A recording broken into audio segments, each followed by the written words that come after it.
Ladies and gentlemen, welcome back to the Opportunity Zone. We got Chris. And Nate. I'm just excited because you're actually live. I'm from the studio, not in Procure. And I don't know where this came from. I am not AI. I am not AI. There is no AI me. There's an AI Nate, but there's no AI Chris. Well, we've been working on something, Chris. Uh-oh. Is that what happened while I was gone? Yeah, that and some more. Hey, we got a full show today. We have, number one, we're going to be going through the top 20 markets in the country on what the average rent is.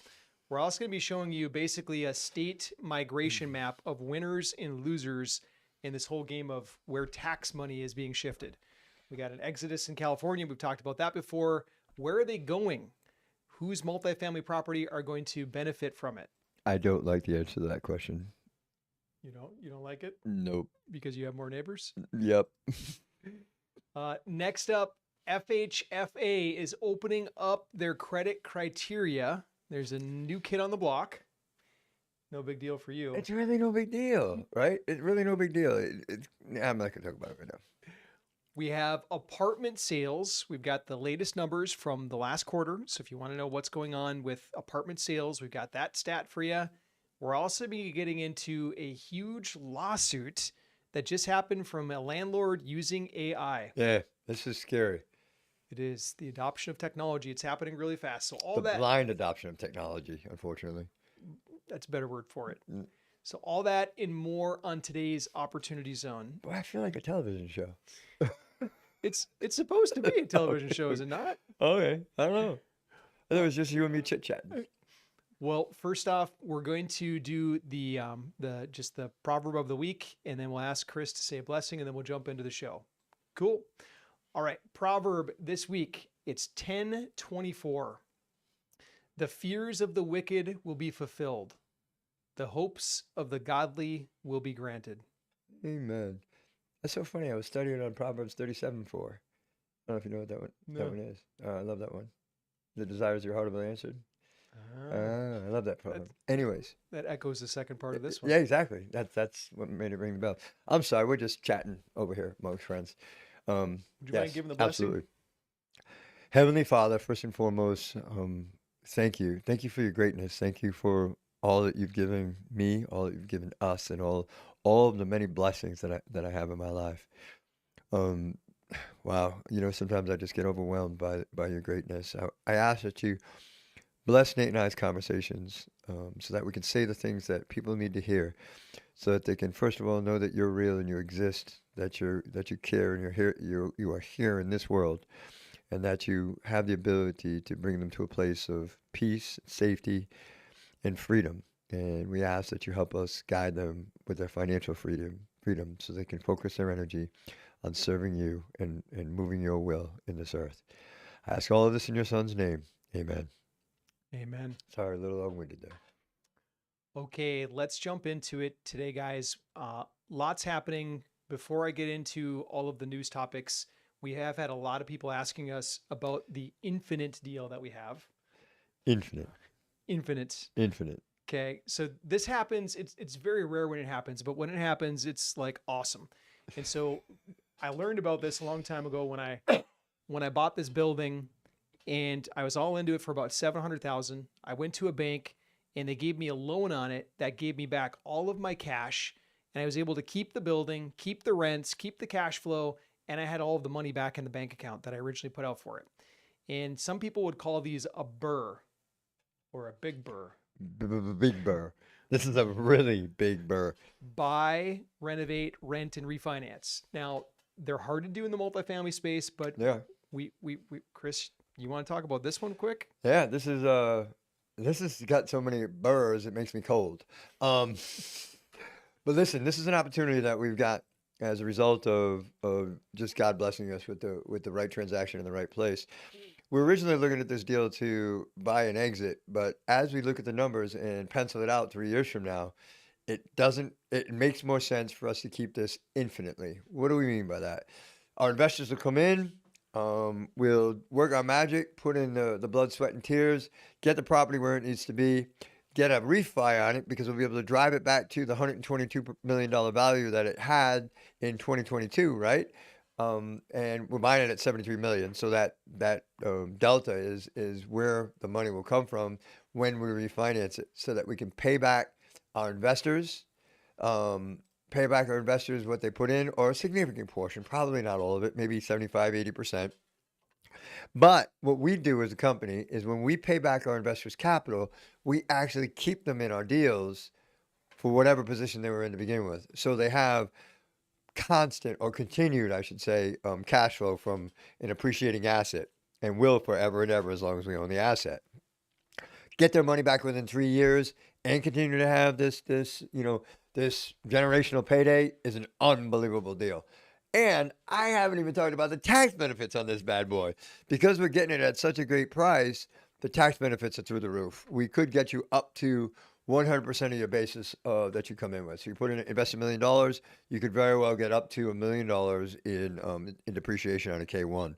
This is just an amazing, beautiful deal in Stone Mountain, Georgia, called East Ponch Village. So if you're looking for an opportunity like that, then look in the comment section for a link. If you're catching a replay of this, if you're watching live right now, it's homeinvest.com/book. Yes. Homeinvest.com/book. And I want to just throw one other thing in there, as if and there's more. Just wait, there's more. This is a 1031 friendly deal. So if you're 1031ing out of a previous transaction and you did well for yourself, this is a way to keep you from paying taxes on that money by 1030ing your money. If my lips were working, what I would say. This is a great way to avoid paying taxes by putting 1031ing your money into a like deal. So jump in, don't pay taxes to the government, use it for your generational wealth. Beautiful. Wow, that was a lot to say. All right, guys, let's move into the news. So first and foremost, we've got the rent amounts mapped in the country. We're seeing an exodus from some states and an entrance to other states, but part of it's driven by cost, part of it's driven by tax. We'll cover the tax in just a couple of minutes, but we've got the rent increases right here, or we've got the rent amounts, I should say, monthly rent. Who's topping the list? San Francisco, New York, Boston, That makes sense. West Coast plus New York, and Boston, of course. And then who's rounding out the bottom of the list is the Midwest. And there's some cities in Texas, cities in Tennessee like Memphis, but that's the top 100 right now. And Miami was in there, but did you notice that like some of the Dakotas, and there was where the oil, oil, what's the word I'm looking for? My brain just stopped working. Where oil was found in the middle of the country, where they were just rushed in. Oil rush, that's it. The oil rush states, they're backing down a little bit too. There was some places in the Dakotas for a while you could not rent an apartment. It was crazy. Yeah. I'm actually surprised with some of the cities on this list right now. Mm-hmm. Like St. Paul, Minnesota, the rents got outrageously high. Now they've dropped. Now they're down in the lower middle. Yeah, people are running. They are running. Here's another reason people are running. And the reason that we're covering this, if you're considering investing in multifamily, you have to understand migration of people. Yes. We relied on a lot of immigrants coming into the country for a long time. Now that's not the case. Immigration has, for the most part, been brought to its knees, especially illegal immigration. And so consequently, you have to know where your tenant base is going to come from. And Yes. so Chris and I follow this stuff very closely. Your tenant bases come from California and New York. Thanks to the government. Exactly. So check this out, guys. Just like Chris said, the tenant base is coming from California, New York, and it's going to, look at this, Texas. It's going to Florida. It's going to North and South Carolina. But the South Carolina, they're an exception. Their influx of people is coming from Florida. And what we like to call those people is halfbacks. They moved to Florida from New York, realized how hot it is, and have moved halfway back. And thank goodness, because our state is overpopulated. South Carolina, North Carolina, open for business, baby. Beautiful climate. It's a great place to live. Rents are really good. Buying multifamily real estate's great there. The economy's amazing. The people are nice. The water tastes better. The sun is brighter. That's where you need to be, North Carolina, South Carolina. Get out of Florida. We're full up. Chris has a video that went absolutely viral because he called them out as halfbacks. They are halfbacks. You come to Florida, you move halfway back to New York. You're a halfback. Halfbacks. Halfback. And I want to point out one more thing, and that's that the states that people are migrating to, these are either low or no tax states. Yeah. So pro-business, and people are just moving. Red states. The policies are working. Jobs are abundant. So let me. Oh no, that'll turn into a political conversation. I don't want to get controversial. Chris, I haven't showed you the email that came in from one of our viewers. Uh-oh. What did I do? To his defense, he just got back. Okay, Chris just got back, so I haven't been able to show it to him. But yeah, I will show it to you. Yeah, you had a somebody not take your comment very nicely. Which one, about the halfback? No, it was about Madami, the New York mayor. Oh, goodness gracious. You got something good to say about that? What is there to defend? The mob. Something about the mob. Oh, yeah. I was surprised the mob was letting him live. Yep, that was it. I am shocked that there is not a contract on this guy's life. They're trying to kill our president. That guy doesn't have the security force that the president has. So everyone's clear. There's no condoning of any. No, I don't condone violence in any way, shape, or form. Not against anybody, right? There's more intelligent ways to handle disagreements. One of them is to get out and vote, because obviously the right people didn't get out and vote for that election. But I'm here to tell you that there's a reality. I mean, they tried to murder our president like the other day. Yeah. So, but I'm just shocked that somebody hasn't taken this guy out. I really am. I'm dumbfounded. I'm gonna keep moving. Keep moving. Okay. The But bottom, I don't like controversy, so let's not talk about that. the bottom half of this list are the states that you can probably guess, but they're the high tax states: Okay. California, New York, Illinois, New Jersey, Yeah. Massachusetts. And so, if you're looking for a place not to invest in multifamily, then look at those states. Well, you know what I was shocked with, and I didn't know, and this is absolute ignorance. Vermont is an expensive state to live. Like, their taxes are through the roof. I had no idea.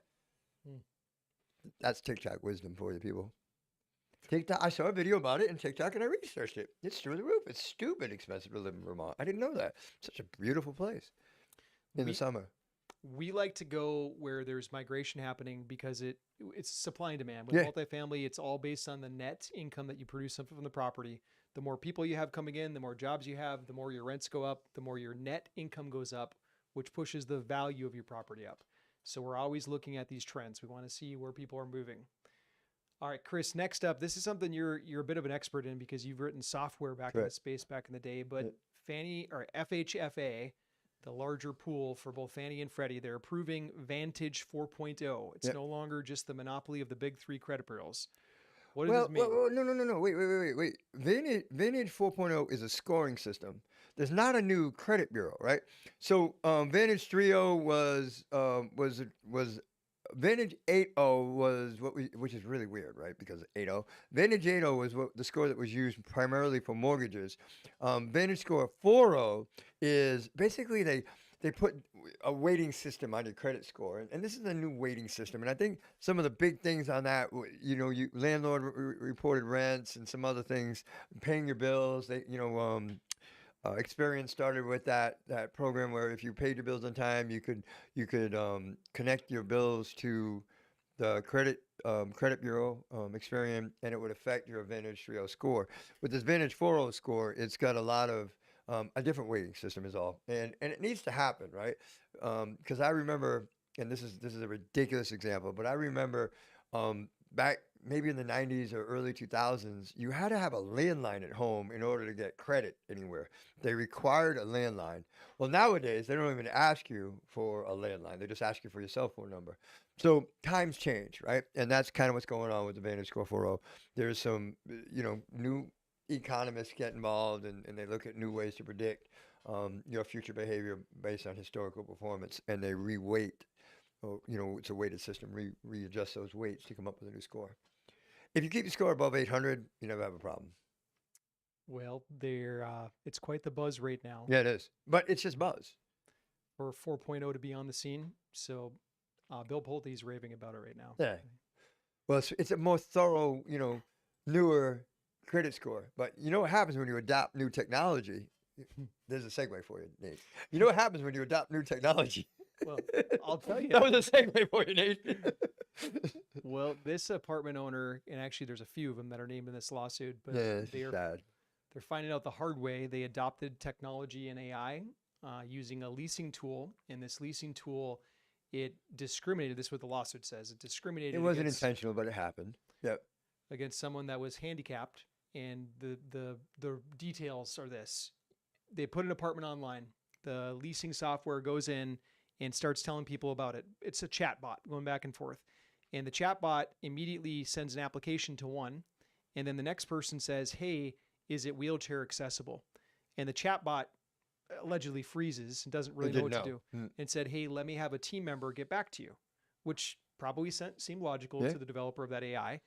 And anyways, over the course of the weekend, before a team member got back to them, what happened is that the apartment leased out. And so that person filed a lawsuit saying, hey, you discriminated against me. I should have had an equal opportunity to be able to get access to that unit.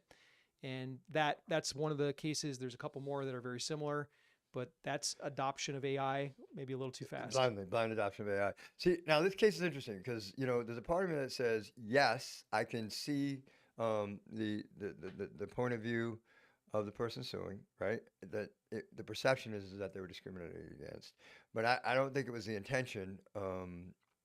And I don't know if you can go as far as saying that was discrimination. They were treated differently, right? Because they couldn't answer a question.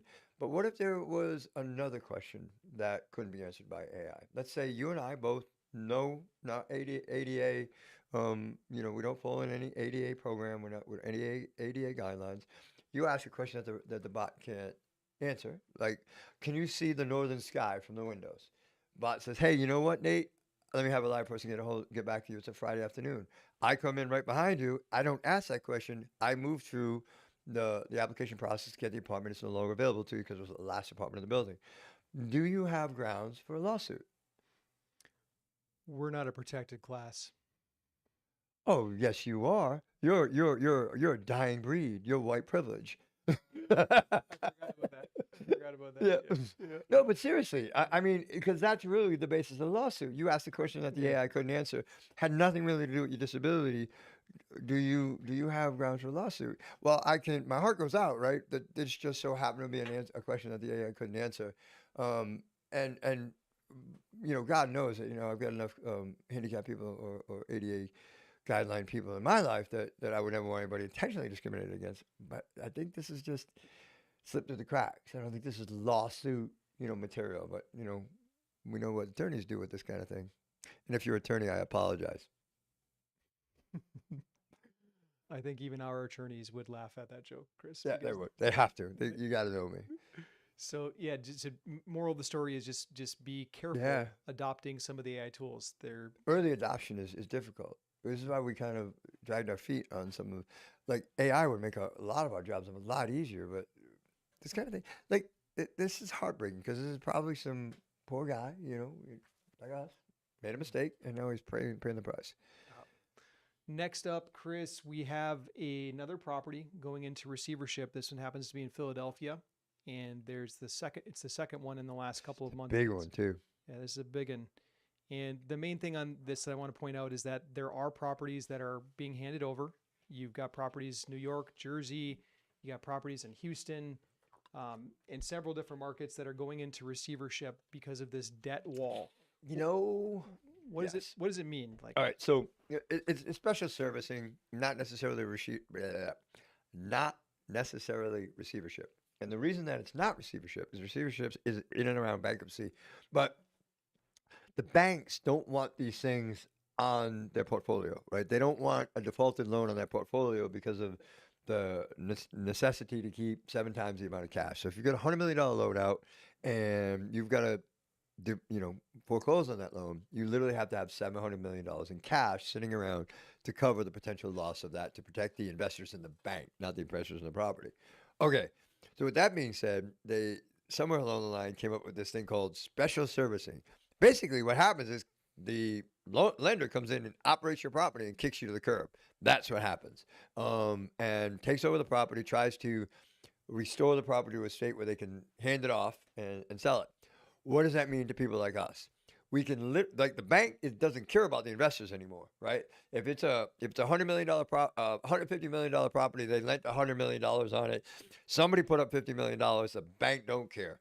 So they will come in and they will literally try to sell the property for what they're owed. $150 million property, they'll sell it for $100 million or less, right? And that's where we get to come in. And the cool thing about that is they won't even really sell it and you don't really have to go through the traditional process. We can just assume the debt and take over the property.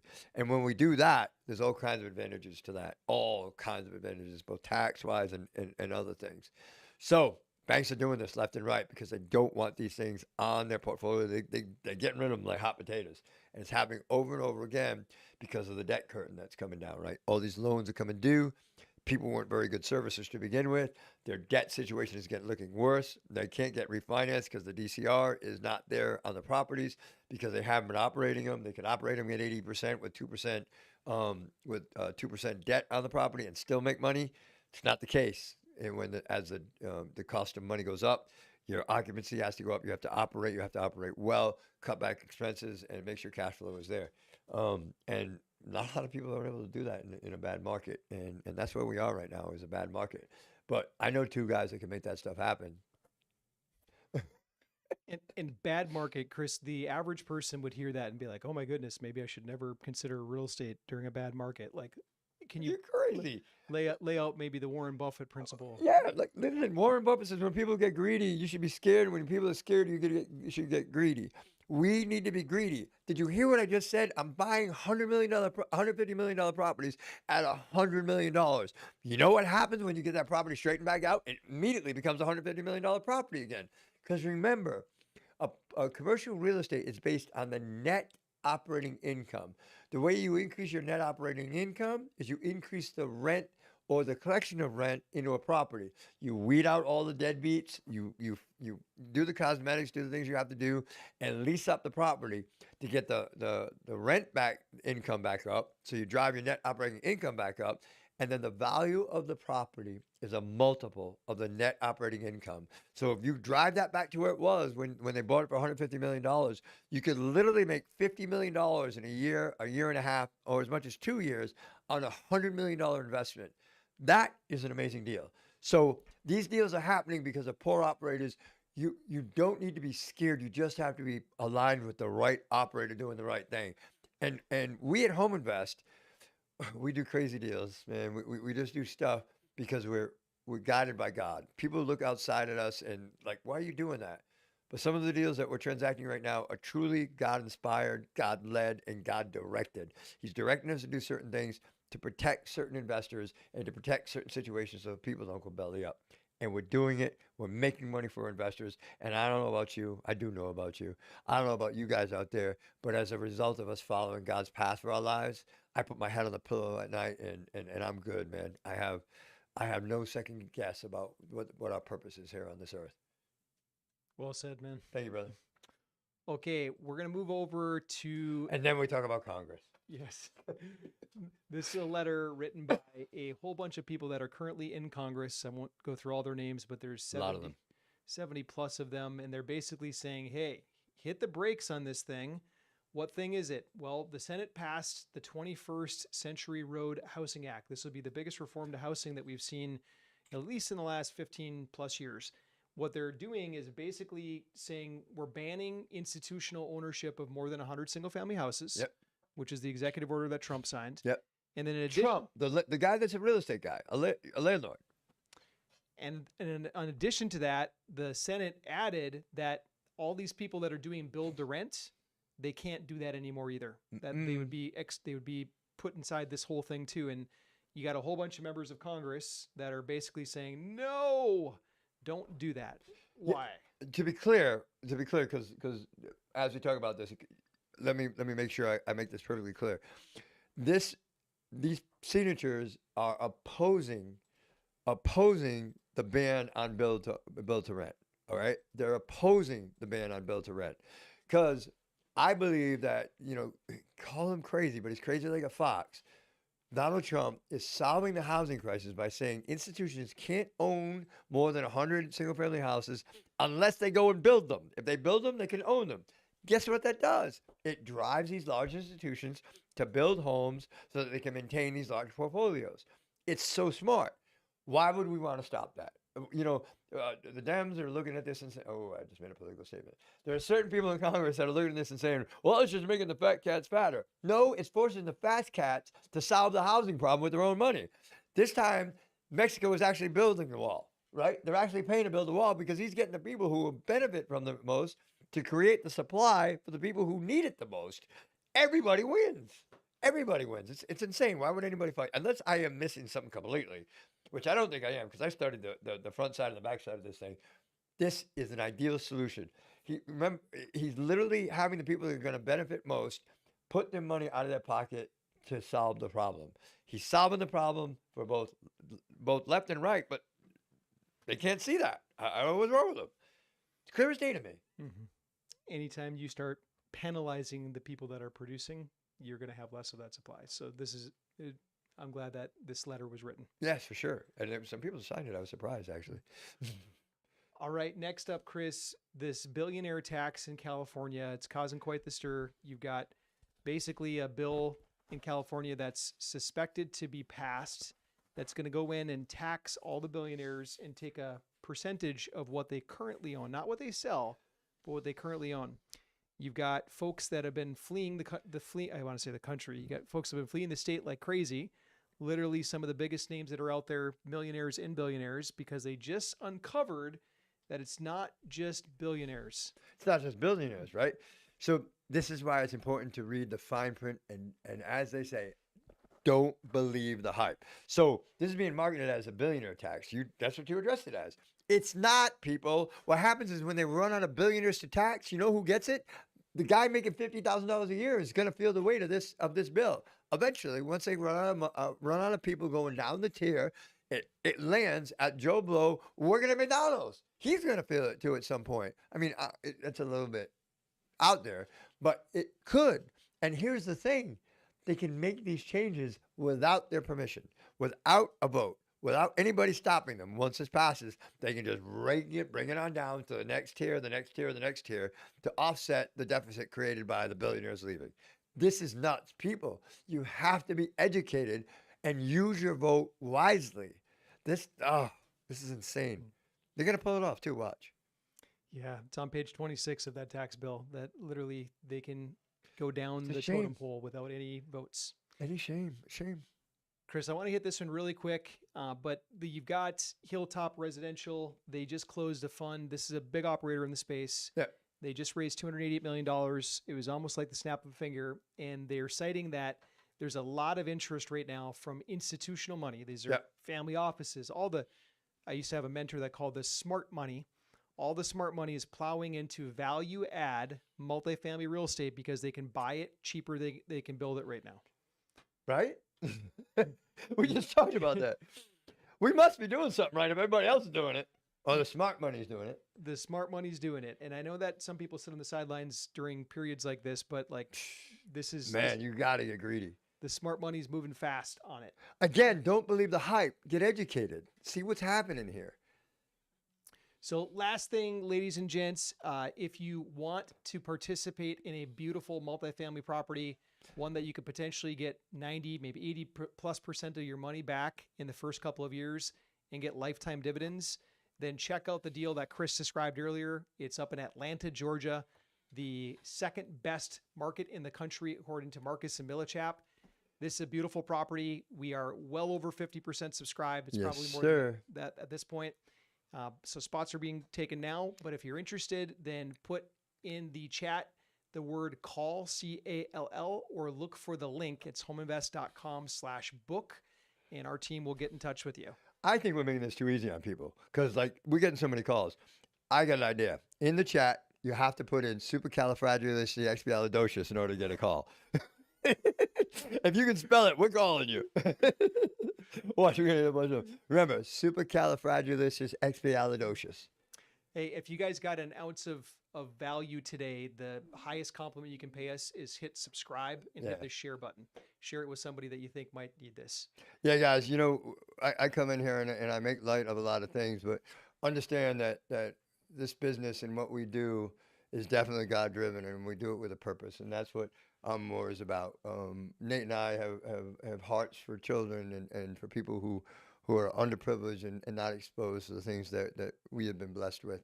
So we do our best to change that. We're involved, and Nate specifically leads the charge on financial literacy for children, things that they aren't taught in school. My big thing is, if you know my story, I was homeless behind a dumpster at one point. I like to feed and clothe children that and let them know that God loves them and that there is a God and He's real. So stick around with us. If you invest with us, you're helping advance those purposes in life. We're not just about profits. We're about having an impact. And that's the reality of who we are on a day-to-day basis. Beautiful. Thank you, Chris.